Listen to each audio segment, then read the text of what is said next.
previo a ponerlo en funcionamiento. Sí, efectivamente. Aquí caemos en el área de los desafíos técnicos, ¿verdad? Pero yo coincido totalmente con el licenciado Alejos y perdón si voy a desilusionar un poco a un sector de la audiencia que quisiera empezar a ver las mejoras en el Aeropuerto Internacional La Aurora el próximo mes.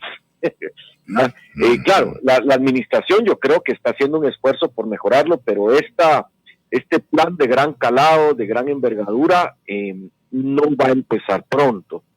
Lo primero es diseñar la hoja de ruta, diseñar el tipo de operación de negocio que se va a hacer. Y eso no está hecho todavía. Vimos discursos, unas declaraciones del presidente Arévalo muy entusiastas, pero yo invitaría, además de ponerle atención al presidente Arévalo y a sus palabras, dentro de la famosa foto, que coincido que está causando un revuelo, sí. hay una serie de maremoto, de tsunami político. Dentro de las fotos hay un personaje que, por cierto, lo movieron del lugar, estaba primero a la par del presidente. Él es el señor Fernando Suriano, y él es el viceministro de Transportes del Ministerio de Comunicaciones, Infraestructura y Vivienda. El señor Suriano, luego del evento, le dio declaraciones a la prensa y ahondó un poquito sobre qué es lo que en concreto se tiene. Y la conclusión es que todavía no tienen nada. Esto está a nivel de declaración política. Es una declaración de intenciones. Pero lo que el viceministro, que es un técnico, que es un tecnócrata, ha explicado es que están evaluando y posiblemente habló, y también me parece que el ministro Alvarado ya se ha referido, están considerando varias posibilidades. Una sería la figura de la concesión, pero esta requiere aprobación del Congreso de la República y requiere además una licitación internacional. El viceministro Suriano decía que él estimaba que las bases, es decir, las bases del concurso, este instrumento, este documento, en donde queda resumido el diseño de la hoja de ruta del negocio y qué es lo que se le va a pedir a la empresa o a las empresas que van a, primero que no sabemos qué es lo que van a hacer, si van a ampliar, si solo van a administrar, si van a mejorar. Fíjense que la ley de contrataciones del Estado utiliza un lenguaje en su artículo 95 que dice para que por su cuenta y riesgo construyan, produzcan, monten, instalen, mejoren, adicionen, conserven, restauren y administren una obra, bien o servicio público bajo el control. Entonces, el menú de lo que se puede hacer en el aeropuerto es muy amplio. Eso no está definido. Y decía que las bases estarían listas más o menos en un año. Luego el concurso, o sea, estamos hablando de que este sería una iniciativa, un proyecto que si seguiría una ruta como la que estoy esbozando, pues más o menos tardaría 2 años en arrancar. Lamento, perdón si soy ave de mal agüero, pero en lo técnico está lo concreto, ¿verdad? Entonces, esto no podría empezar pronto, ¿verdad? Si es una cuestión grande. Una cosa es resolver el problema de los ascensores y las escaleras eléctricas, que es una adquisición pública de un monto menor, pero ya algo como lo que sugirió, fíjense la palabra que estoy usando, que sugirió el presidente, sí no podría arrancar en un periodo menor a 2 años, incluyendo la aprobación probablemente del Congreso de la República en una legislatura en la cual el partido oficial ni siquiera reconoció como partido político, como bloque y mayoría. Lo que quizá podríamos ir avanzando es que si bien no sabemos concreta y técnicamente qué y cómo lo quieren hacer, Lo que sí podríamos empezar a decir es qué es lo que definitivamente no debería ocurrir. Y ya el licenciado Alejos adelantaba algunos ejemplos. Y ahorita están surgiendo los problemas como que son hongos, ¿verdad?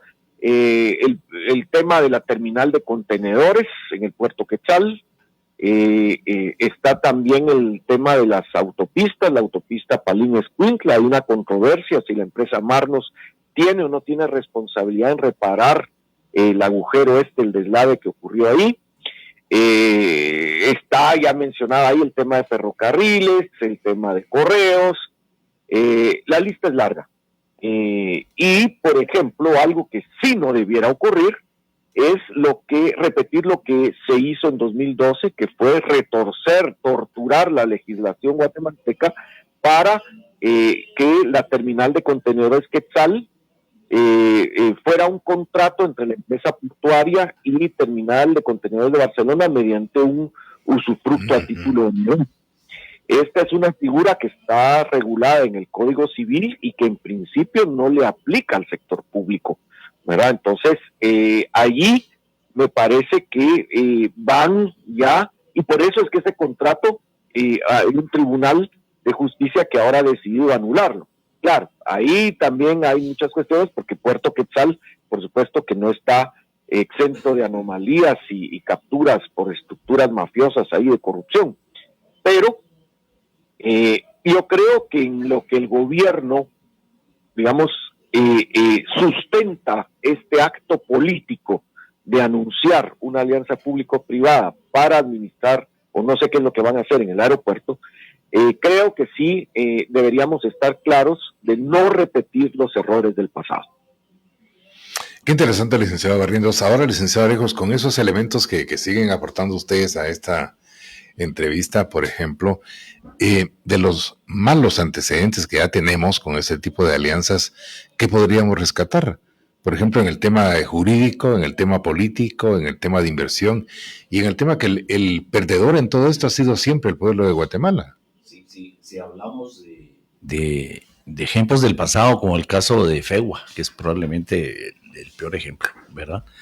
En FEGUA no solo no recibimos nada a cambio, sino que estamos demandados y debemos millones de millones a la empresa que está con la concesión, porque en este caso es una concesión, ¿verdad? Porque el gobierno, el Estado de Guatemala no cumplió con la parte que le tocaba, que era mantener las vías del ferrocarril limpias, ¿verdad? Y fueron totalmente invadidas, y mantener en buen estado las estaciones del ferrocarril, que deberían de ser como unos hermosos museos en todo el país.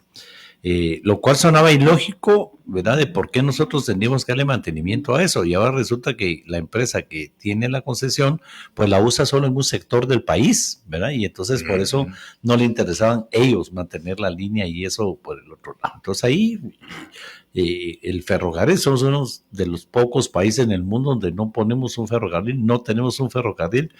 Cuando tener un ferrocarril de océano a océano, por decirlo de alguna manera, de Puerto Barrios a Puerto Quetzal, nos convertiría en un canal seco impresionante. Deberíamos tener el mejor ferrocarril del mundo y ser competencia de Panamá, muchísimo más barato que ese tema, y seguimos hablando, pero ahí está el ejemplo, ¿verdad?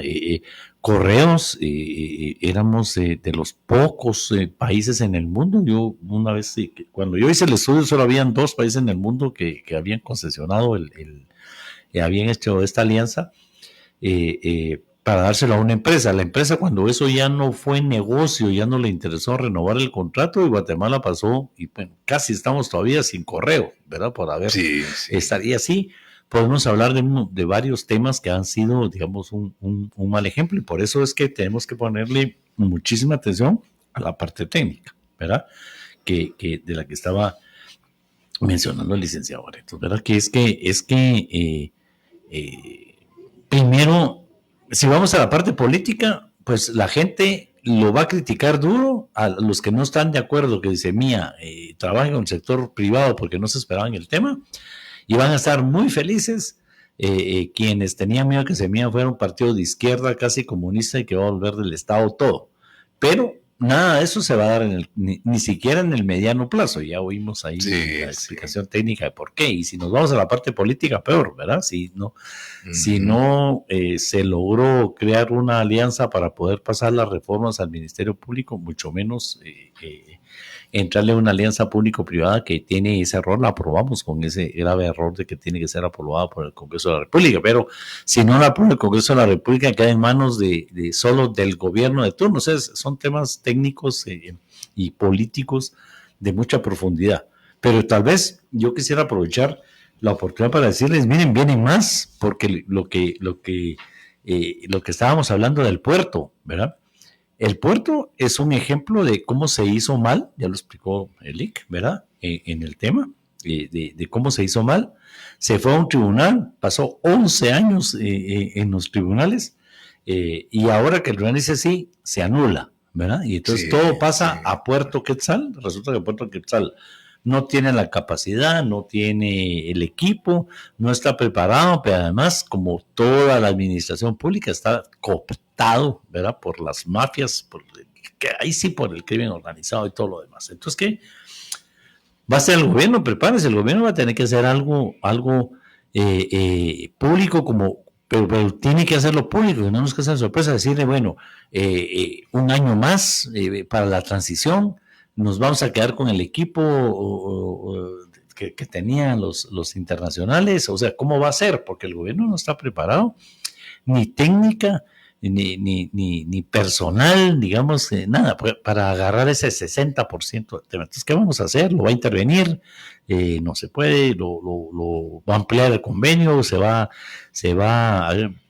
eso viene. El puerto es un tema que viene y que es muy similar a lo que está pasando en el aeropuerto, ¿verdad? Pero entonces el tema es cómo, porque lo que queremos es esa gran bulla y las mejoras no se van a ver, ¿verdad? Porque ni siquiera hay que sentarse a definirse y a verlo y esto del otro. Y es que sí, las experiencias no han sido muy buenas en muchos lados, ¿verdad? En muchos lados repito, hay temas en los que sí están funcionando, digamos, como este tema de la VAS, por ejemplo, en los que es voluntad la gente, si se va por la VAS, se va por otro lado y el tema ahí funciona y no causa ningún problema. Pero todo lo demás, yo no encuentro un eje. Bueno, hay temas como la distribución de la energía eléctrica, por ejemplo, que también, ¿verdad? Está más derivados que sí de alguna manera funciona. Sí, hay mucho que ver en el tema, pero aquí es que indiscutiblemente se hizo un anuncio de algo, ¿verdad? Para calmar a la gente, pero ni política ni técnicamente el gobierno está preparado para hacerlo. Simplemente es, ¿verdad? Me voy a casar contigo, pero no le dio el anillo, ni se fijó la fecha, ¿verdad? Ni las condiciones de si vamos a vivir en la casa de tus papás o en la de los míos, o fíjate que ya ahorré para alquilar, en fin. Solo fue el anuncio, sí, me quiero casar, ¿verdad? Nos vamos a casar, pero ¿cuándo? ¿Cómo? ¿Con qué? ¿Dónde vamos a ir a vivir? ¿Y de qué vamos a vivir? Eso falta mucho por discutir en el tema, pero ya las patojas celosas de él y los celosos de ella y los papás, si no lo querían a uno de los dos, ya armaron el escándalo con el anunciar el matrimonio, ¿verdad? Entonces la lucha ya está, sin estar preparados para enfrentar la lucha, ¿verdad? Ahora, licenciado Barrientos, ¿cómo podemos entender vender esta idea por parte del gobierno? Porque el aeropuerto internacional, pues, aunque se diga lo contrario, es un buen producto. Imagínense a nivel internacional. Pero siempre se ponen ejemplos como Costa Rica, República Dominicana, Panamá, y cuando vemos ya analizando lo que ha pasado en esos países, obviamente no ha sido la panacea el concesionar los aeropuertos internacionales. En el caso de Guatemala, ustedes lo mencionan con meridiana claridad, este ejemplo de los puertos, por ejemplo, en que un empresario español, Pérez Mauro, me parece que es el apellido, todavía se encuentra sujeto a proceso precisamente por lo oscuro que estuvo esa negociación para la concesión del puerto. ¿Cómo podemos en Guatemala hacer un proceso, si se llega a cabo, por supuesto, dentro de 2-3 años, para la concesión de la terminal internacional Aurora, con total transparencia? Porque usted lo indicaba, y por acá lo anoté porque me pareció valioso ese concepto que dice que en lo técnico está lo concreto, pero aquí lo técnico raras veces aparece cuando hay negocios públicos de gran trascendencia. Sí, por cierto, estoy aquí en mis adentros matándome de la risa porque es claro que el licenciado Lejos es un político muy hábil, porque en palabras muy sencillas puede explicar con mucha claridad eso del anuncio del matrimonio, pero sin fecha, sin nada. Yo creo que es la mejor explicación que he escuchado de lo que pasó hace 2 días.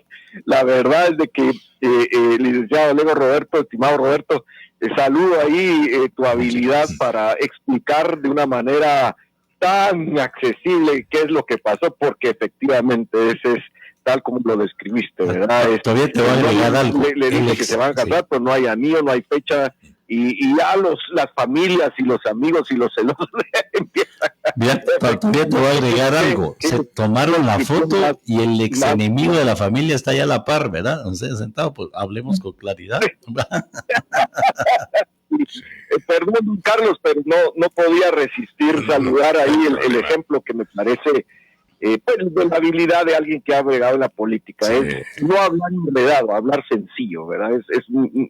Me pareció clarísimo. Pero bueno, don Carlos, mire, no parte de que una alianza público-privada per se y en principio no es ni buena ni mala.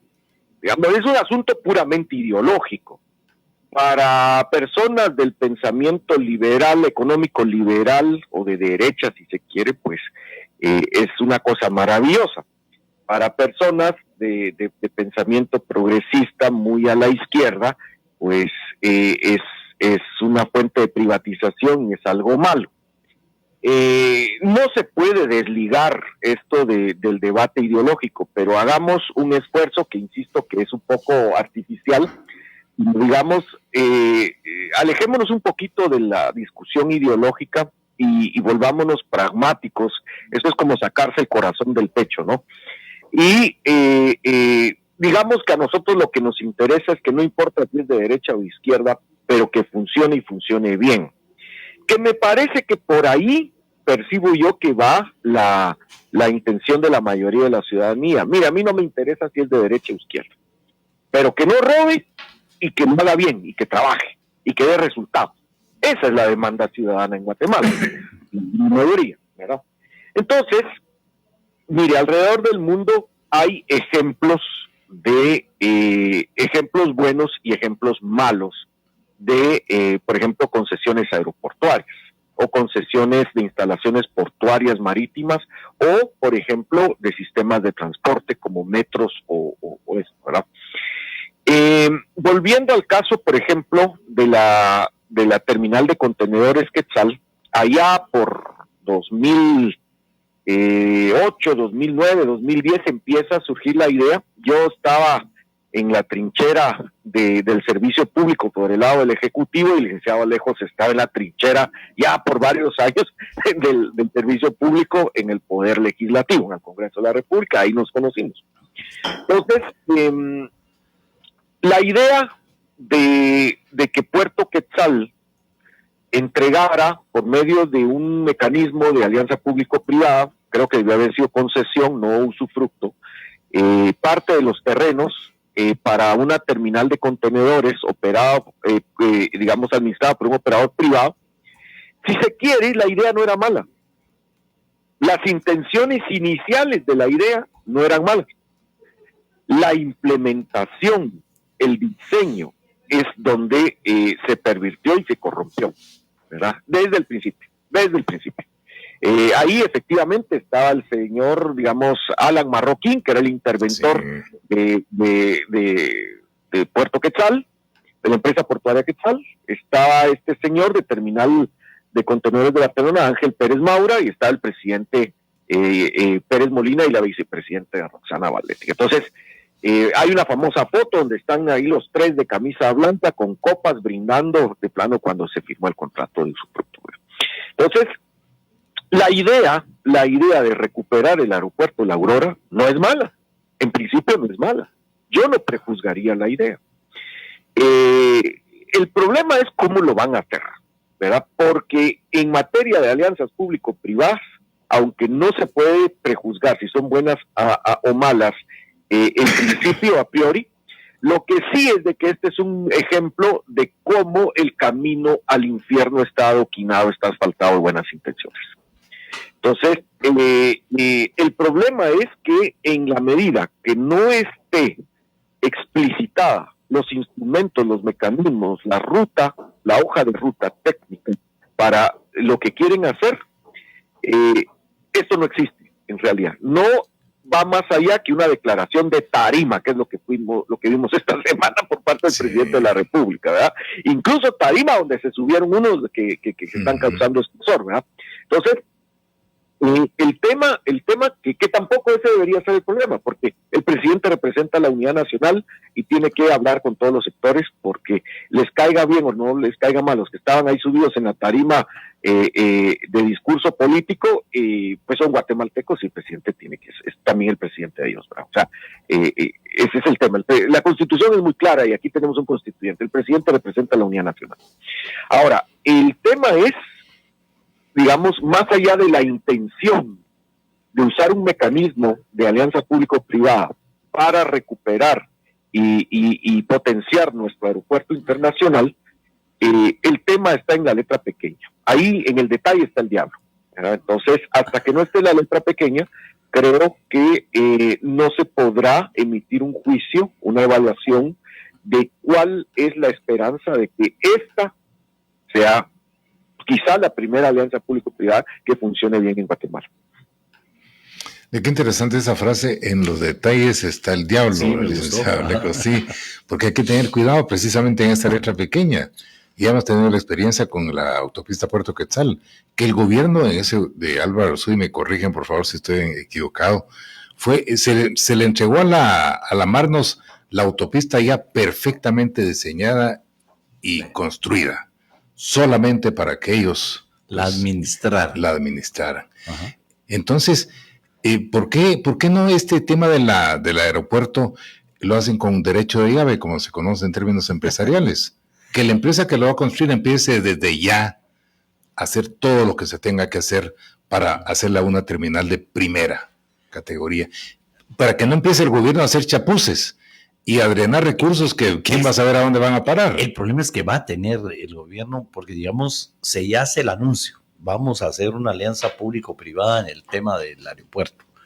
La intención, hasta donde yo sé, lo que pude investigar ayer, es entrarle a los aeropuertos y definitivamente, digamos, uno va a Petén, Quetzaltenango, al puerto, a todos lados, y lo que hay es una pista y no hay la parte que debería de haber, y ver qué va a pasar con el puerto de Retauleu en este tema, si ahí va a ser un aeropuerto privado, si es que eso va a ser el IRTRA. En fin, el tema es muy, muy grande, y definitivamente regreso a la anécdota, ya que les gustó el tema de, bueno, la boda está anunciada, ¿verdad? Sí. Anunciada. Sí. Se tomaron la foto, y en la foto ahí está el cuate aquel que no quieren en la familia por todo lo que les trató de hacer antes, en fin, y está al que lo agarraron por sorpresa, y ahora dice, y pues, ¿eso qué significa para mí? Yo ver a mí me toca preparar la boda, ¿cuándo es? Porque no tengo pisto para hacerlo, en fin, sí.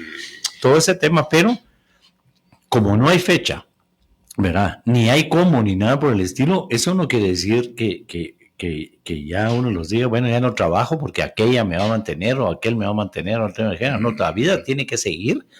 El Ministerio de Comunicaciones, entre las miles y miles de tareas, le tiene que entrar, porque definitivamente en lo que se define el tema, en lo que se hace la negociación, en lo que se va al Congreso, si tuviera que ir al Congreso, en lo que se hace todo esto, se va a ir muchísimo tiempo, y estas instalaciones se van a seguir deteriorando y deteriorando. Entonces aquí, indiscutiblemente, hay hoy, si no estoy mal, hay una entrevista con el ministro de Comunicaciones donde dice, tenemos que rescatar el aeropuerto La Aurora. Eso no puede parar, porque ya, digamos, no.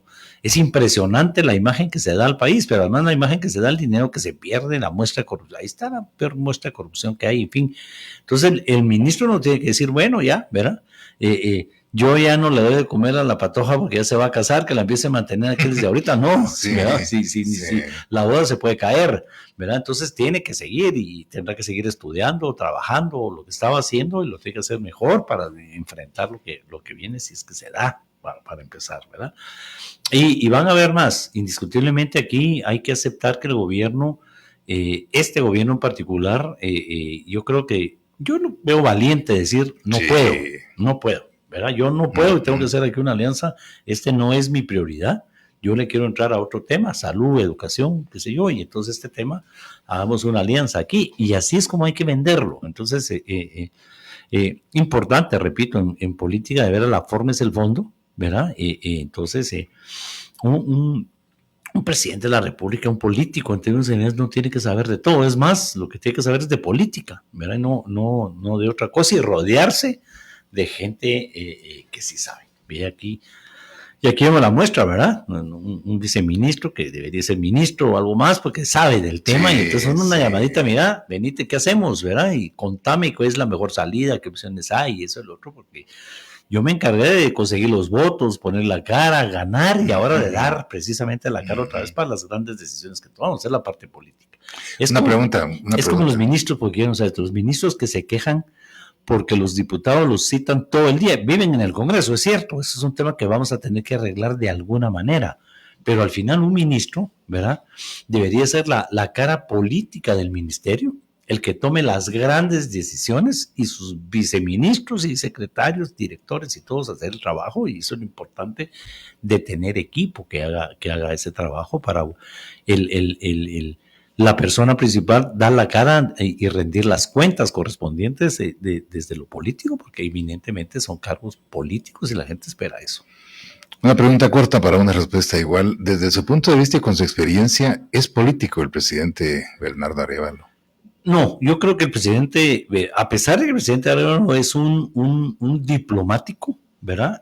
Yo creo que aquí efectivamente actuó diplomáticamente, estaba en el lugar correcto, un foro de puertos y aeropuertos, me van a atacar, yo como buen diplomático les doy la razón, ¿verdad? Aquí tenemos una alianza con ustedes, vengan, tomemos la foto, el trajito y los dejó calmados. Entonces, diplomáticamente correcto, pero políticamente está aguantando las críticas, ¿verdad? De los dos lados, porque digamos que eso no lo va a hacer perder el respaldo cuando la cosa se vaya aclarando, el respaldo que todavía tiene la población, la esperanza que todavía tiene la población, que para algunos, para muchos dirá, pues sí, pero digamos es como lo maneje, no lo está manejando, ni este ni otros temas los está manejando políticamente, ¿verdad? En algunos casos veo que su carrera diplomática influye mucho, como en este caso creo yo, y en otros el tema de soltar el tema un poco desesperado y molesto con cómo se maneja la política en cualquier parte del mundo, ¿verdad?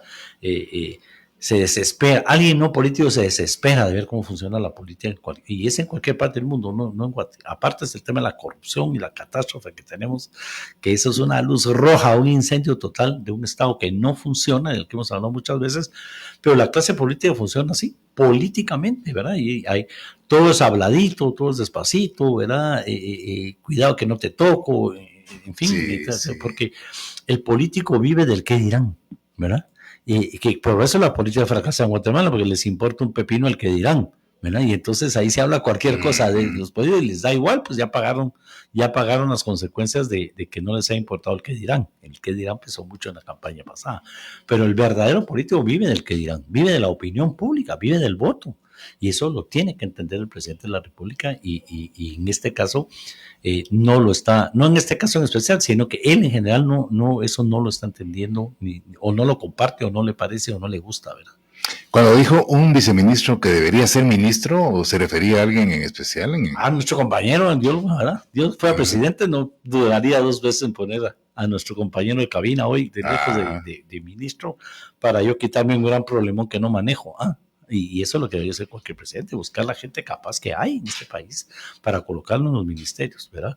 Creo que en el Ministerio de Comunicaciones he tenido la oportunidad, bueno, lo conozco de hace ratos, entonces ese es el tipo de personas. Hablemos de que hoy tenemos un buen ministro de comunicaciones, ¿verdad? Que tiene muchísima experiencia gastada en el vuelo, ¿verdad? Pero ese ministro le toca dar la cara, está todos los días en la prensa, está todos los días asistiendo a foros, tiene que ir al Congreso. Son sus viceministros los que tienen que hacer el trabajo, porque entonces el ministro tiene que tener los dos temas. La parte técnica, para que no lo cuente, ¿verdad? Para que no cuenten sus viceministros, ¿verdad? Pero la parte política que es es muy importante, exageradamente importante para un ministro que va a vivir ahí. Bueno, Eli Barrientos lo ha vivido, le ha tocado sufrir ese tema de las interpelaciones y el Congreso y las quejas en fin, para que vamos a profundizar en ese calvario, ¿verdad? Licenciado Barrientos. Bueno, yo le diría, Roberto, ¿yo qué te he hecho para que me expreses? No, a ver, yo también coincido que dentro del gabinete de gobierno me parece que primero tiene un problema de comunicación, ya se decía al principio, tiene un problema de comunicación, pero también coincido, sin ser el experto político de la talla de Roberto Alejos, pues también desde mi ignorancia veo que sí tienen un problema de estrategia política también. Nosotros, desde lo técnico, en el ICEFI, por ejemplo, hemos criticado mucho y siguen saliendo hoy en un medio escrito, hay una nota sobre el asunto de la propuesta del incremento al aporte extraordinario de los consejos departamentales de desarrollo en la ampliación presupuestaria.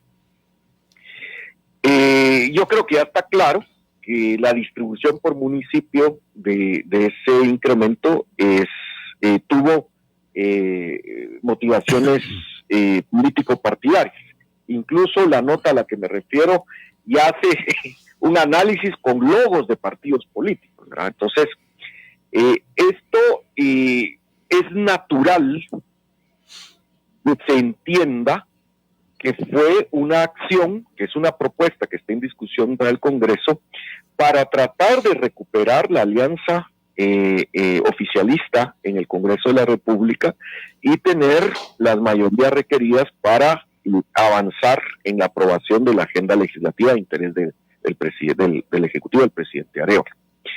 Sin embargo, desde nuestra muy humilde opinión, al ser una propuesta carente de sustento técnico y de justificación técnico, se torna contraproducente, porque en realidad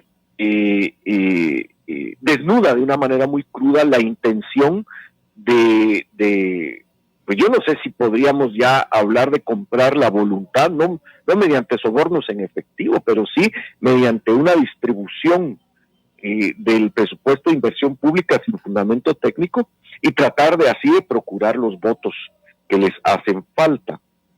Yo creo que una de las cuestiones que deben tener mucho cuidado es que, por ejemplo, si esta idea de la alianza público-privada para recuperar el aeropuerto, o los aeropuertos, sí, porque muchas gracias, Roberto, es los aeropuertos de Guatemala, avanzara, llega al Congreso, entonces inmediatamente va a conectar con, y cuál es la fuerza, el músculo político que tiene el Ejecutivo, y volvemos a caer a este problema de cómo están ellos procurando cuál es su operación política en el Congreso para tener las mayorías mínimas. Y eso, ahora sí, con fundamento técnico, podemos decir que a nuestro juicio ha estado muy mal manejado, porque una propuesta que solo busca favorecer unos partidos y no otros, no es una buena propuesta. Y además, me parece que eso les va a generar un desgaste y un rechazo ciudadano, porque, a ver, es que esa es la práctica del pasado. Así es como normalmente durante las últimas décadas se ha operado y se han construido alianzas a fuerza de obras en consejos de desarrollo. No hay novedad. Entonces lo que desgasta es ver que se está haciendo lo mismo de siempre. Ahora, licenciado Alejos, ¿cómo entender, por ejemplo, esa percepción que existe en un grueso sector de la población de que el gobierno deliberadamente le da mal mantenimiento a carreteras, a puertos, a incluso la terminal aérea La Aurora, para caer en esto de concesionarlo al sector público-privado? Es que ahí vamos a caer en lo ideológico, ¿verdad? Porque, y voy a hablar con claridad, ¿verdad? Digamos, Rodrigo Arenas, lo voy a citar, si quiere su derecho de respuesta, que estaba precisamente ahí en la foto y que ha causado tantos problemas porque era antisemita durante todo el tiempo, sube en las redes sociales, en X, ¿verdad? Donde dice, miren, lo voy a explicar, ¿verdad? Si usted tiene una granja y ha intentado sembrar tomates por años y no le ha ido bien, ¿verdad? Entonces habla con el finquero vecino, que es mucho más grande, que ha sembrado tomates por años y que le ha ido bien, para que él venga a sembrar los tomates en su finca. No se la va a vender, no se la va a regalar, se la va a dar en concesión. Él va a sembrar tomates y le va a dar un porcentaje de lo que gane en la venta de tomates en su granja, ¿verdad? Y usted va a seguir siendo el dueño de la granja y se la va a poder dar a sus hijos y a sus nietos cuando el contrato termine. Sonaba bien la explicación, Suena ¿verdad? bien, sí. En ese sentido, y para no robarme la que no fue mía, pero alguien le dice, sí, el problema está que le estamos dando la granja a ese vecino que nos tiró insecticida, que nos rompió el cerco para que se metieran los animales y todo, que se encargó de que a mí me fuera mal durante 10 años en el tema del tomate para que ahora se diera esta oportunidad. Entonces, ideológicamente, quienes están en contra de las alianzas público-privados o de la privatización de los temas del Estado, dicen que cuando el sector privado se mete en el Estado, se encarga de destruir las instituciones estatales para después comprarlas baratas, obtener una concesión barata e incluso verse como el salvador del tema. Guatel, por ejemplo. Entonces, sí, digamos, ese es la crítica de quienes no están en el tema, y por eso también, a diferencia de Demos, a una transnacional, ¿verdad?, que se arruina cuando se meten un montón de gente a recibir comisiones y quién trajo la transnacional a Guate y quién la representa, en fin. Pero esa es la gran diferencia entre dársela a una transnacional a dársela a alguien nacional. Y aquí, por eso es que estamos hablando en el aire, porque realmente no sabemos de veras en dónde va a ser la boda, repito, dónde se van a ir a vivir, eso, el otro, y ya nos estamos oponiendo al matrimonio o celebrándolo, y a lo mejor ni se da, a lo mejor ni se da en el camino el tema. Entonces, esto es lo que ideológicamente la gente que está en contra de las alianzas con el sector privado, no solo criticar de que el Estado debería asegurarse que los servicios básicos estén en manos del Estado, en la parte ideológica, sino si los va a dar, que no se los dé a quienes han sido responsables, ¿verdad?, de que el gobierno haga un mal trabajo en ese sentido y que la institución sea desgastado, ¿verdad? Ese es el problema. Ahora, licenciado Barrientos, desde su punto de vista, ¿a quién le conviene que tengamos carreteras desastrosas, puertos, infraestructura portuaria pésima e infraestructura aeroportaria en similares condiciones? ¿Alguien lo propicia precisamente para caer a lo que estamos conversando esta mañana? Sí, le voy a responder como responden los profesionales de la matemática, usando el recurso de la negación. Lo que es claro es a quienes no nos conviene. Y esa es la gran mayoría de personas, sectores, ¿verdad? Entonces, si hay alguien que se está beneficiando de mantener intencionalmente, que esa es la tesis, ¿no?, sí, en malas condiciones la infraestructura, tiene que ser una minoría. Ahora, si les quisiéramos poner nombre y rostro a esa minoría, pues ahí no pueden ser angelitos de primera comunión, ¿verdad? O sea, ahí estamos hablando de mafiosos, corruptos y gente con una, digamos, carentes de escrúpulos y de una moral muy baja.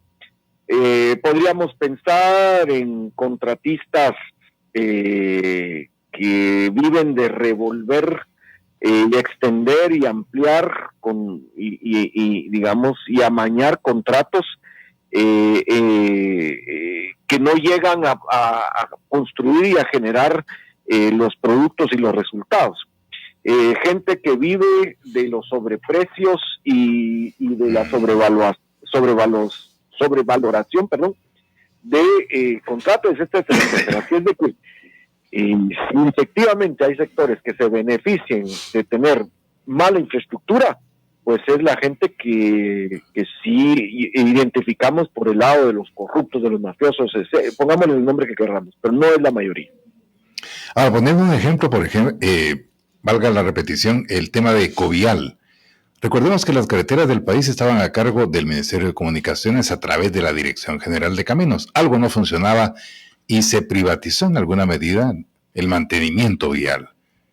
¿En qué ha beneficiado si cuando vemos el 70, 80, 85% del estado de la red vial es catastrófico, licenciado Barrientos, y está concesionado pues a empresas privadas a través de Covial?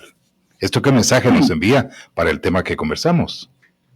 Sí, esa fue una idea muy típica de mediados de la década de 1990, el famoso consenso de Washington, ¿verdad? En donde todo lo que hacía el sector público era malo y todo lo que hace el sector privado es bueno. Y de ahí las privatizaciones y todos estos esquemas que en esa época englobaron en el eufemismo de la desincorporación de activos del Estado. Esa era la privatización, ¿verdad? Y el Fondo de Conservación Vial, el COVIAL, la idea era igual, digamos, con otros como el Fondo para el FONAPAS, el Fondo de Inversión Social, y la idea era evitar todos los mecanismos, el andamiaje burocrático, la ley de contrataciones del Estado mediante la figura del fideicomiso. Otra figura que no existe en el ámbito público, sino que es esto viene del Código de Comercio, el fideicomiso, el trust fund, se forzó en la administración pública. Entonces la idea era que administrar el mantenimiento de la infraestructura vial a través de un fideicomiso, eludiendo las normativas y los procedimientos, iba a dar una contratación más ágil. El resultado es que en vez de tener a los contratistas concentrados en la Asociación Guatemalteca de Contratistas de la Construcción, una de las asociaciones de la Cámara Guatemalteca de la Construcción, lo que se generó es un mecanismo de mercado, que empezaron a salir pequeños contratistas con ONGs. Resulta que el financista de un alcalde municipal o un diputado distrital puso una pequeña empresa, puso una ONG. Los técnicos que despidieron de la Dirección General de Caminos, resulta que también fundaron sus ONGs, que eran los que sabían cómo hacer balastro, cómo hacer carreteras, y entonces lo que se volvió es que no solo la Cámara de la Construcción no tomó control, quizá ese era el objetivo, del mercado de los contratos públicos de infraestructura, sino que además surgieron una serie de sectores, y el efecto final fue efectivamente que la calidad de la obra pública falló. Entonces, 20 años después, ahora nos dimos cuenta que, desregularizar y privatizar tal vez no era la buena idea, pero tampoco el 100% estatal funcionó. Entonces, vámonos a una cuestión más equilibrada, como ese botón de volumen. Nos fuimos demasiado al lado 100% privado, ahora regresemos un poco con regulación y bueno, ¿qué se perdió? Se perdieron los justos equilibrios y se perdió el objetivo principal. Los contratos se volvieron más espacios para el enriquecimiento ilícito, para extraer fondos del erario público, y los productos que eran la infraestructura, las carreteras, quedaron de último, ¿verdad? Esa es la historia y está ya bien documentada. Sus conclusiones, licenciado Alejos, por favor. Bueno, realmente vuelvo a repetir la lección de poder tener un compañero de cabina ahí que nos dé clases en ese sentido, porque la explicación es sumamente clara. Y lo que pasa es que si regresamos al tema ideológico, en el tema, ahí es donde está la batalla ahorita, y nos estamos peleando por algo que todavía no se